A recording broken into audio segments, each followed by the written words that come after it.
Boa tarde, pessoal. Vou falar sobre a seleção de clientes, que é um problema relacionado ao aprendizado federado, certo?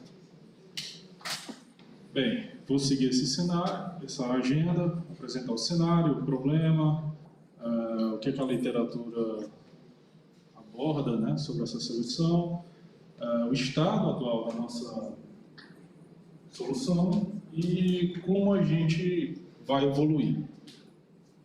Bem, no aprendizado federado, como o Alan falou hoje pela manhã, a gente tem um conjunto de clientes que se cadastram em um servidor, se registram em um servidor dizendo que estão disponíveis a treinar de forma colaborativa um modelo.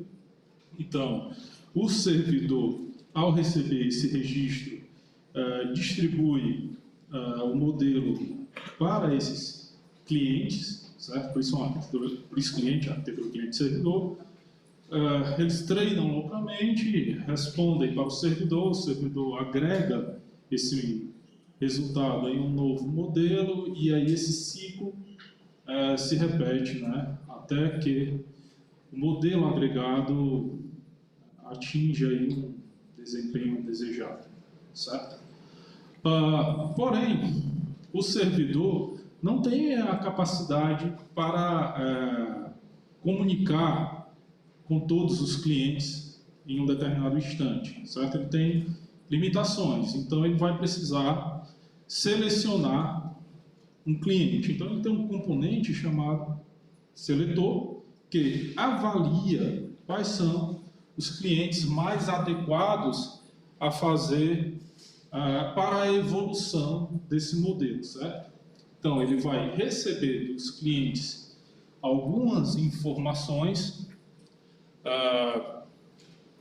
sobre o sistema cliente ou sobre dados que aquele sistema cliente tem, e daí utiliza essas informações para realizar essa seleção.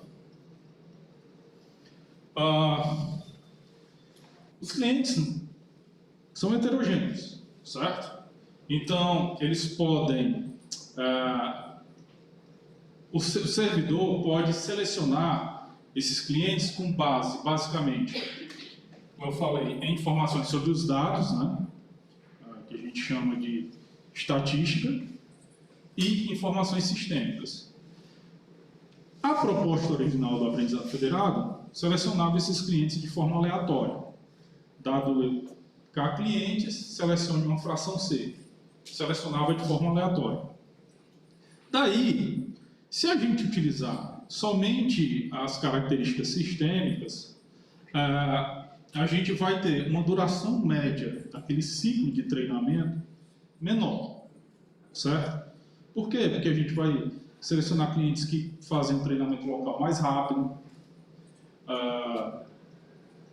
Mas se a gente selecionar a estatística, né? Ou seja, se a gente utilizar métricas estatísticas, como os clientes que contribuirão mais com o aprendizado, sempre, a gente vai conseguir reduzir o número de rodadas para que o modelo atinja ali o desempenho desejado, certo?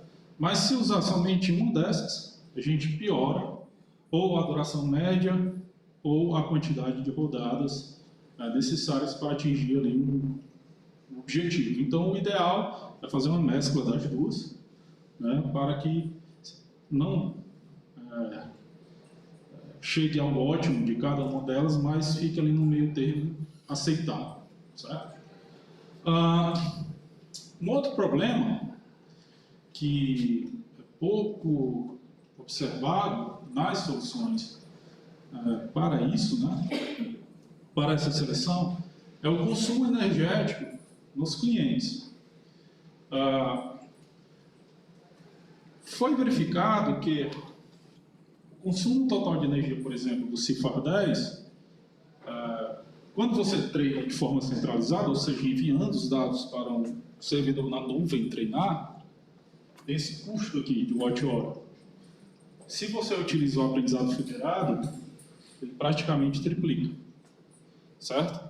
Então, e pouco utiliza-se essa métrica para realizar essa seleção. Então, se a gente fizer uma configuração mais adequada para o aprendizado federado, considerando o consumo que ele vai ter, a gente consegue reduzir isso aqui, certo? Então, como é que a gente vai selecionar os clientes para o aprendizado federado, né? Considerando o impacto que a heterogeneidade tem no desenvolvimento do modelo final e considerando, né, também o consumo de energia que vai ter lá nos clientes. Ou seja, como a gente mitiga isso, de forma que a gente não inviabilize a operação dos clientes também. Bem, vários trabalhos da literatura propõem, né, o uso de diversas métricas estatísticas sistêmicas para realizar essa seleção. Alguns propõem variar a quantidade de participantes selecionados, né, a cada rodada de comunicação para realizar o treinamento do modelo. E nenhum deles utiliza a técnica de offload para lidar com esse problema. O que é que a gente está fazendo? A gente propôs esses 3 trabalhos já, que estão aqui negrito, ROCS, ESCS e ACSPFL, onde utiliza alguns deles, o ROCS e o ESCS, a energia, e o ACSPFL faz a variação de número de participantes, justamente tentando diminuir o impacto do aprendizado federado nesse consumo, certo? O ROCS e o ESCS utilizaram a métrica de energia para direcionar. Vou selecionar esse cliente porque ele vai ajudar na evolução do modelo e não vai consumir tanta energia, porque ele é um cliente mais econômico. E o ACSP, ele reduz a quantidade de participantes necessários ao longo do tempo para realizar esse aprendizado. Porém, essas métricas que eu listei aqui, elas são complementares, elas podem ser arranjadas de formas complementar a produzir um protocolo que extraia o que cada uma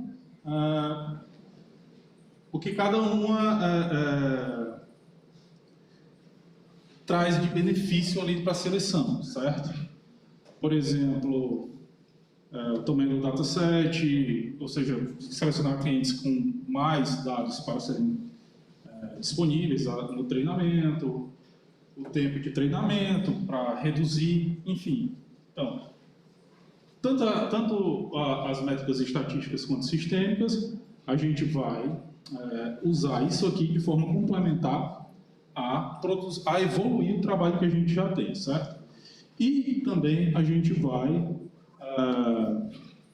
no número de participantes, utilizar uma forma dinâmica que a gente já tem uma abordagem inicial, para variar a quantidade de clientes selecionados a cada rodada, a depender dos recursos sistêmicos disponíveis e da necessidade de treinamento, né, que é essa parte estatística.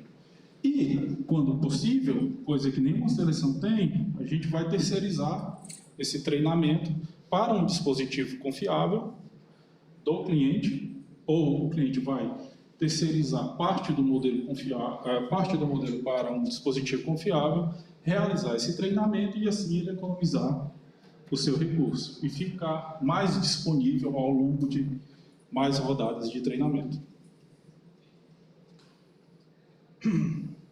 Bem, na proposta atual, esse ROCS e os ESCS, né, o ESCS tem 4 variações. O D significa selecionando a mesma quantidade de participantes em todas as rodadas. O P significa pode variar, certo? O M é quando ele prioriza as métricas estatísticas, e o S quando ele prioriza as métricas sistêmicas.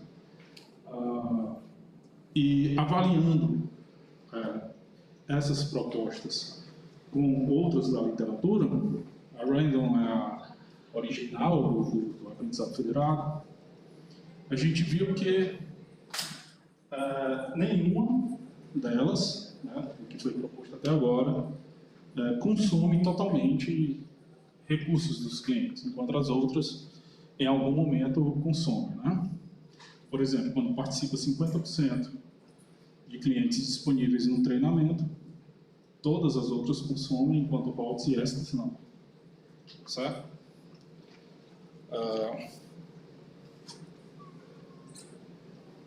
E em relação ao desempenho, a gente também tem que as propostas que a gente projetou também alcançam um desempenho comparável a uma proposta totalmente projetada para a evolução mais rápida do modelo, que é o Power of Choice, enquanto é superior a outras propostas, tanto a original Random quanto a outra proposta orientada a economizar recursos, que é essa EFL, certo?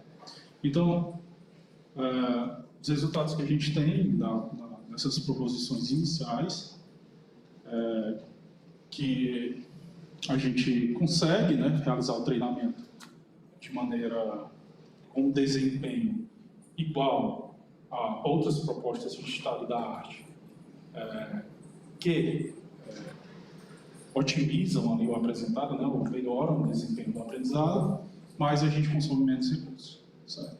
E em alguns casos a gente chega até a ser superior. As propostas do ESCS e ROCs. Bem, e o que é que a gente vai fazer? Como eu disse, a gente vai ter um gestor de clientes, ele vai ficar observando o estado sistêmico e o estado de desempenho do modelo naquele cliente.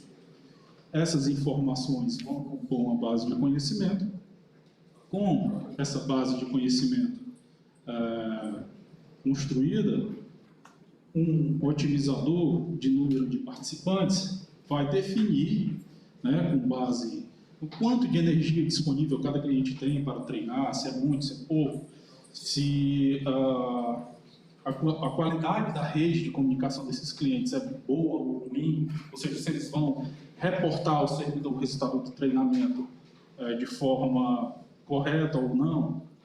Então, com base nessas informações que serão coletadas pelo observador, o servidor, recebendo dos clientes, ele vai otimizar o número de clientes a serem selecionados. Depois, com esses mesmos dados, a gente vai fazer uma filtragem, tanto com base sistêmica quanto estatística. Por exemplo, na sistêmica, a gente sabe que o cliente está com pouca energia. Se ele treinar, pode ser que ele inviabilize a operação futura. Então, tira esse camarada da possível seleção. Ou a estatística, ele não tem muito a contribuir com a evolução do modelo, porque os dados deles já foram bastante assimilados. Então, retira esse camarada, filtra. Então, com isso, a gente gera uma lista de clientes disponíveis, que aí sim haverá uma seleção. Essa seleção selecionará aquela quantidade de clientes definida pelo otimizador, e essa seleção também utilizará informações sistêmicas e estatísticas, tempo de aprendizado, o quanto ele tem a contribuir. E aí, com os clientes selecionados, haverá a informação para os clientes dizendo você foi selecionado ou não. E o cliente, ao ser selecionado ou não, terá a autonomia para realizar o offload dele para um servidor, terceirizar essa operação, mas se ele fizer isso, ele tem que atualizar o servidor, de forma que o servidor tenha essa noção que o novo tempo de treinamento, o novo custo energético, vai ser utilizado por ele aqui para a seleção. certo? Então, basicamente é isso que a gente vai fazer, em evolução aos resultados atuais. Isso aqui foram as bibliografias que eu utilizei, né, naqueles os slides anteriores. E é isso. Obrigado.